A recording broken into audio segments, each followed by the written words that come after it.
Before your room lights up, before your phone charges, before a train moves, before a factory starts breathing, there is one invisible force holding the modern world together: electricity. And behind that invisible world, there was a man who saw the future before the future had a name: Nikola Tesla. He imagined machines that could speak without wires, power that could travel through the air, cities connected by energy, and a world where technology could serve humanity, not just profit. But here's the part history does not like to repeat. The man who helped build the electrical age did not die as a king of science. He died alone, inside a hotel room, with unpaid bills, unfinished inventions, and private papers that government officials wanted to inspect after his death. So the real mystery is not that Tesla was a genius. The real mystery is: how did a man who helped power the modern world become the genius history almost pushed into darkness? Why did some inventors become legends? While Tesla became a name millions had to rediscover decades later, was he simply forgotten? Or was his dream too big, too dangerous, and too impossible to control? This is not just the story of Nikola Tesla. This is the story of what happens when a genius challenges the system that profits from the future. And to understand it, we have to open the files history never wanted us to question. File 1.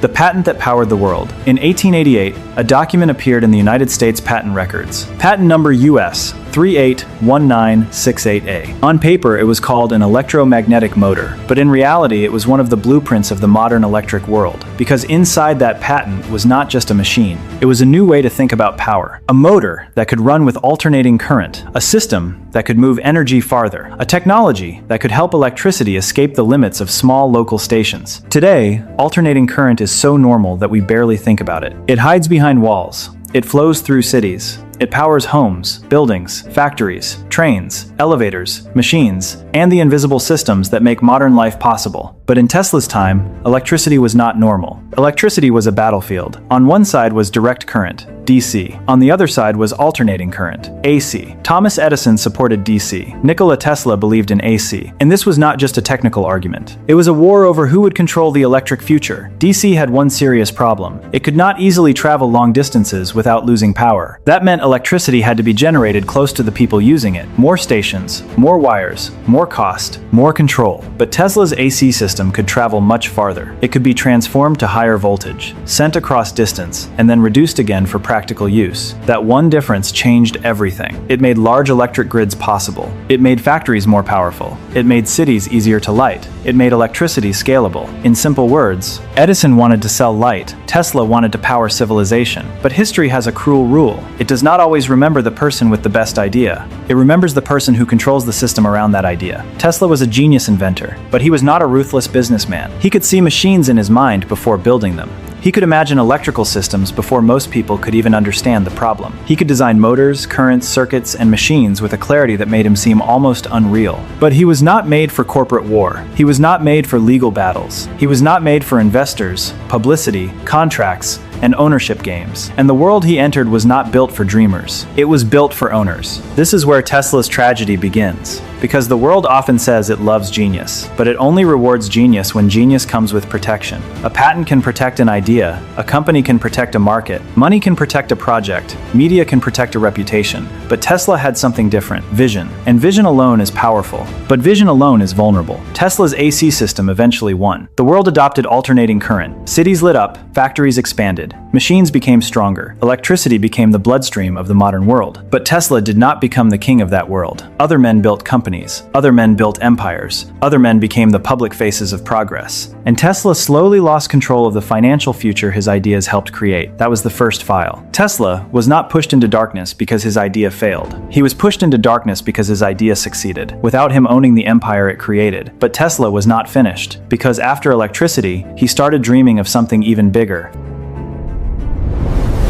File 2. The tower that could not be allowed to win. On Long Island, New York, Tesla began building one of the most mysterious projects of his life, Wardenclyffe Tower, a giant structure rising from the ground like a monument to a future that never arrived. To the public, it looked like a wireless communication station, but to Tesla, it was much more. A global system, signals without wires, messages across oceans, information moving through the air, and in Tesla's larger dream, possibly power itself traveling across distance. This was not just invention anymore. This was a challenge to wires, a challenge to meters, a challenge to the companies that wanted electricity to move only through systems they could own, measure, and sell. Because a normal invention creates a product, but Tesla's dream was different. His dream questioned the entire business model of power. A bulb could be sold, a motor could be sold, a wire could be installed. A meter could be placed on a wall, and every month a customer could be billed. But what happens when an inventor starts talking about energy that could move through the air? What happens when power no longer needs to stay trapped inside wires? To ordinary people, that sounds like freedom. To investors, it sounds like danger. And this is where Tesla's dream began to collide with the system. J.P. Morgan, one of the most powerful financiers of that era, had first supported Tesla's wireless project. But Morgan was not funding imagination. He was funding return. He wanted a technology that could be controlled, owned, commercialized, and sold. Tesla wanted something much bigger, a global network, a wireless future, a world connected by invisible energy. But the bigger Tesla's dream became, the more uncomfortable it became for the money behind it. Because money does not like a miracle it cannot control. Tesla needed more funding, more equipment, more workers, more time, more belief. But the support started disappearing. The same world that praised him as a genius suddenly became silent when his genius looked too difficult to profit from. And slowly, Wardenclyffe stopped looking like the future. It started looking like a warning. A giant tower standing on Long Island. Half dream, half ruin. A monument to one dangerous question. What happens when a genius invents something too big for the system to own? The construction slowed, the money stopped, the dream froze, and eventually, Tesla's great tower was abandoned. Years later, it was demolished for scrap. Think about that for a second. One of the most ambitious scientific projects of the modern age, created by one of the greatest minds in history, was not destroyed by war, not by lightning, not by nature, but by lack of funding. Tesla did not run out of ideas. He ran out of permission. And maybe that is the most painful part of his story. Because people often say Tesla failed. But did he really fail? Or did the world simply refuse to build the future he was trying to show it? That was the second file.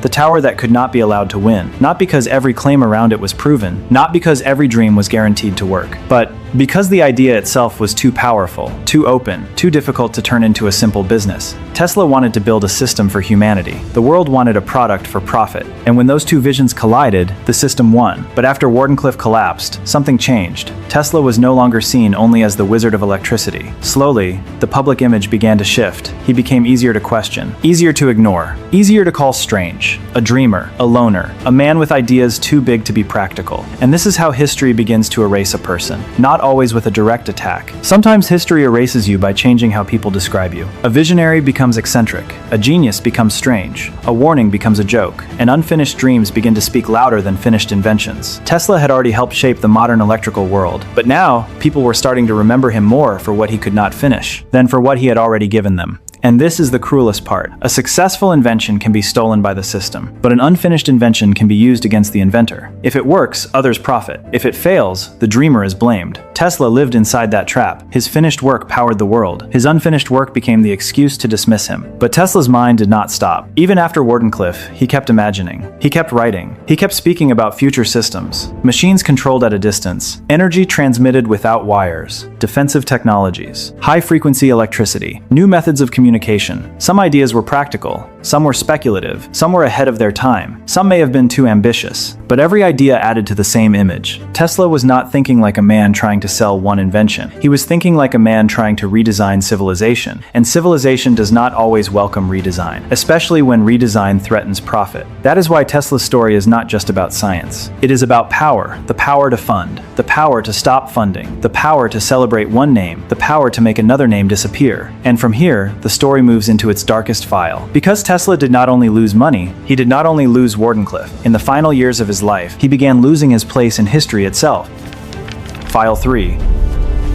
The Papers After Death, January 1943, New York City. Inside the New Yorker hotel, Nikola Tesla was living in his final years. The man who once stood at the center of the electric future was now old, isolated, and financially broken. He was not surrounded by crowds. He was not leading a massive company. He was not standing on a stage while the world thanked him. He was living quietly, in a room, with memories, with papers, with ideas that no longer had the money to become machines. Then, on the 7th of January 1943, Tesla died. He was 86 years old, but the mystery did not end with his death. It started there. Because after Tesla died, his papers and belongings were taken into government custody by the Department of Justice Alien Property Custodian Office, not the FBI. That part matters. The FBI later stated that it was not involved in searching Tesla's effects, and that it never possessed his so-called death ray papers. But even that official clarification did not kill the mystery, because the real question remained. Why were officials so interested in the papers of an old inventor who had died alone in a hotel room? What was inside those papers? Old notes? Unfinished calculations? Scientific dreams? Or ideas that someone still wanted to inspect before the world saw them? This is where Tesla's story becomes different from other inventors. Most inventors die, and their work becomes history. Tesla died, and his work became a mystery. The FBI vault still lists Tesla-related files. The Nikola Tesla Museum in Belgrade preserves a massive archive of his personal material. Documents, manuscripts, scientific notes, calculations, diagrams, drawings, letters. A total of 163,911 call numbers. Think about that. Not one page, not one notebook, not one folder, an entire life of thought. Boxes of memory. A paper trail of a mind that never stopped working. And yet, for decades, ordinary people knew only a small part of his story. They knew Edison, they knew Einstein, they knew Marconi. But Tesla? Tesla became a name people discovered later. A hidden genius. A forgotten inventor. A man people found through old photographs, mysterious stories, documentaries, internet videos,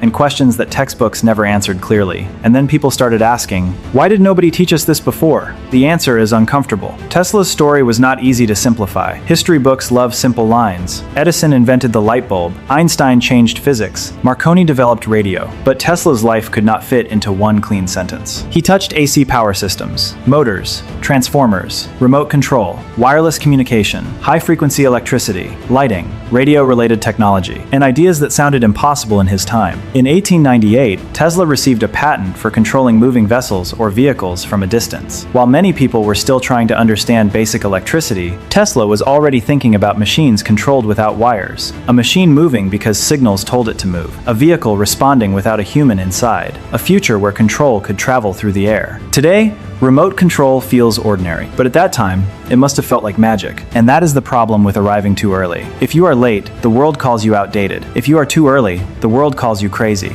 Tesla lived in that painful space. Too advanced for the public, too idealistic for investors, too strange for textbooks, too independent for business, and too complicated for simple history. So instead of becoming the main character of the electric age, he became something else. A shadow behind the modern world, a name hidden behind other names, a man whose inventions shaped reality, while his legacy slipped into myth. But was Tesla truly erased? Not completely. Engineers knew his importance. Historians wrote about him. His patents survived. His archive survived. His name survived. But public memory is not the same as technical history. A person can be important to science, and still be invisible to ordinary people. A man can help build the future, and still not become the face of that future. That is what happened to Tesla. He was not erased like a page ripped from a book. He was erased like ink fading in sunlight, slowly, quietly, until a new generation looked back and realized something was missing. But the deepest part of Tesla's story is not that he was forgotten. The deepest part is why he was forgettable to the system. Tesla believed technology should serve humanity, but the world around him was learning how to make technology serve business. Tesla imagined power moving freely. The system needed power measured, owned, and sold. Tesla dreamed like a scientist. The world moved like a corporation. And when a dream does not fit the machine does not always destroy it. Sometimes it simply ignores it. No funding, no platform, no textbook chapter, no public credit, no empire, and slowly, the dreamer disappears into the shadow of his own inventions. This is why Tesla's life still feels so modern, because the same question still exists today. Who owns the future? Is it the person who imagines it? The person who builds it? The person who funds it? The person who patents it? Or the person powerful enough to write the story afterward? Tesla's life gives us a painful answer. Genius alone is not enough. You can invent the future and still lose the credit. You can be right and still be ignored. You can change the world and still die alone in a hotel room, because history history does not only reward truth, history rewards power. The power to publish, the power to fund, the power to manufacture, the power to market, the power to simplify, the power to repeat a name until the world remembers it. Tesla had the vision, but others had the system. And when vision fights the system without protection, the system usually wins. And maybe this is why Tesla became so powerful after his death. Because people did not only rediscover an inventor, they rediscovered an injustice. They looked at the world around them, the lights, the motors, the signals, the machines, the wireless dreams, and they realized that behind all of it stood a man who never received the full public memory he deserved. Tesla became more than a scientist. He became a symbol of the genius ignored by business, a symbol of the future delayed by money, a symbol of the inventor whose imagination was bigger than the system around him. But symbols are dangerous too, because they can become myths, and Tesla's story has been surrounded by myth for decades. Some people turn him into a superhero. Some people turn every mystery into a conspiracy. Some people claim every impossible technology was hidden in his papers. But the truth is powerful enough without exaggeration. Tesla does not need to be turned into a magician. His real life is already extraordinary. A real patent, a real motor, a real tower, a real collapse, a real hotel room, a real archive, a real question. How does a man this important become someone people have to rediscover? That is the heart of the story. Not whether every legend is true, not whether every rumor is real, but why a documented inventor with documented achievements spent so long outside the center of public memory. And the answer may be this. Tesla was not easy to own. He was not easy to market. He was not easy to simplify. He was not a perfect business hero. He was not a corporate empire builder. He was a man of ideas. And ideas only survive when someone powerful enough protects them. Without protection, even great ideas can be buried under louder names. Today, Tesla's name has returned. People call him a genius, a visionary, a forgotten hero, a man ahead of his time. But maybe we should ask a deeper question. Why did he have to be rediscovered at all? Why was a man so important to modern electricity ever allowed to fade? Why did millions of people need the internet to learn what classrooms barely told them? Maybe because Tesla was not only a scientist, he was an uncomfortable question. He forces us to ask, what happens when an invention is good for humanity, but bad for business? What happens when a genius refuses to think like a businessman? What happens when the future arrives before the system is ready to profit from it? And how many other ideas never reached us? Because they could not find funding, protection, or permission. Nikola Tesla gave the world light, but for a long time, history kept him in shadow. And maybe the real mystery is not how Tesla was pushed into darkness. The real mystery is, how many futures were buried with him?